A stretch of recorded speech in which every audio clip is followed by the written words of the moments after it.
আজকের আমি রুই মাছটা পেঁয়াজ টমেটো দিয়ে করছি। পেঁয়াজ টমেটো আলু দিয়ে। এখানে আমি নুন আর হলুদ মেখে রেখেছি মাছে।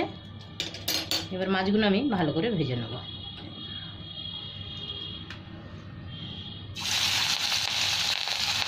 তেল খুব গরম হয়ে গেছে, মাছগুলো দিয়ে দেবো।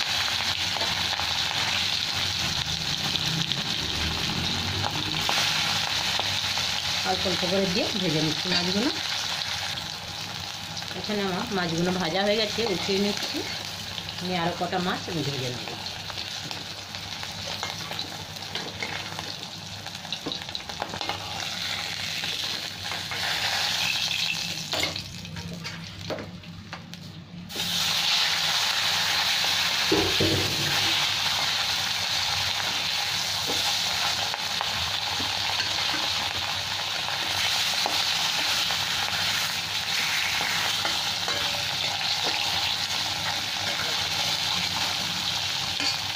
সবকটা মাছ এরকম করে ভেজে। এখানে আমার মাছগুলো ভাজা হয়ে গেছে, সব উঠিয়ে নিচ্ছি। এবার আমি তেলের মধ্যে কালো জিরে দিয়ে দেবো। আর আমার তেল লাগবে না, তেল আছে, হয়ে যাবে এই তেলে। কালো জিরেটা দিয়ে দিলাম। এখানে ছোট্ট দুটো পেঁয়াজ কেটে রেখেছি, এটাও দিয়ে দিলাম। পেঁয়াজটা লাল লাল করে ভেজে নেব।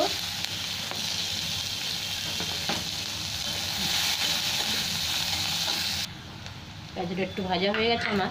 এবার আমি এখানে আলুগুলো দিয়ে দিলাম। লম্বা করে আলু কেটে রেখেছি, দুটো আলু দিয়ে দিলাম সাথে। পেঁয়াজের সাথে আরও 2 মিনিট ভেজে নেবো আমি।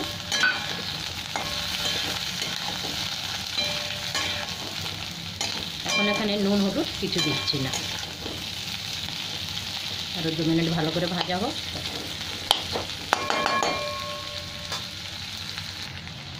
এখানে একটা টমেটো আমি দিয়ে দিলাম, কেটে রেখেছি বড়ো সাইজের। এখন একটা টমেটো দিয়ে দিলাম। এবার আমি সাথে সাথে এক এক করে মশলাগুলো দিয়ে দেবো। তাহলে টমেটো গলতে গলতে মশলাগুলো আমার ভাজা হয়ে যাবে সাথে। এবার দিয়ে দিচ্ছি নুন, এখানে হলুদ,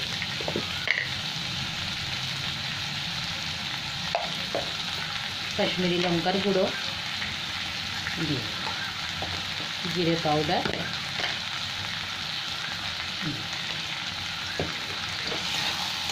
লাস্টে দেবো ধনে পাতাটা।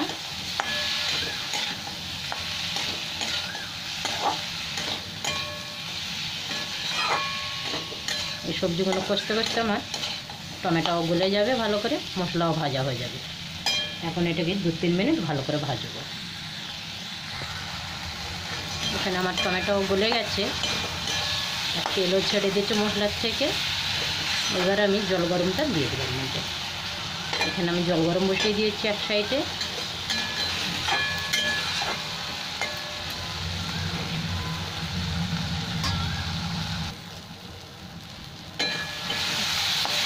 এবার আমি জল গরমটা দিয়ে দিলাম। জলটা ফুটে গেছিলো।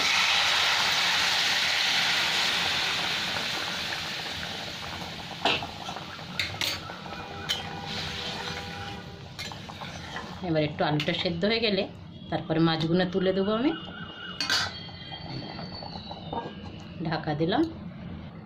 এবার একটু খুলে দেখছি আমি।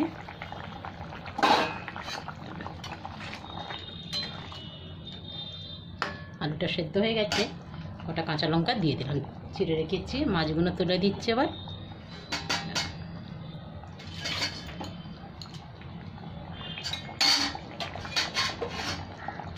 সাথে আমি ধনে পাতাটাও দিয়ে দিলাম।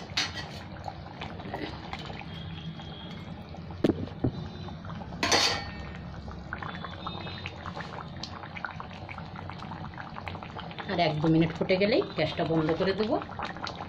আমি ধনে পাতা দিয়ে দিয়েছি। আর এখানে আমার মাছের ঝোলটা হয়ে গেছে। এবার আমি বন্ধ করলাম গ্যাসটা। ভাতের সাথে এটা খুব ভালো হয় খেতে। পাতলা ঝোল হয়েছে, অল্প মশলার মধ্যে। বন্ধ করলাম।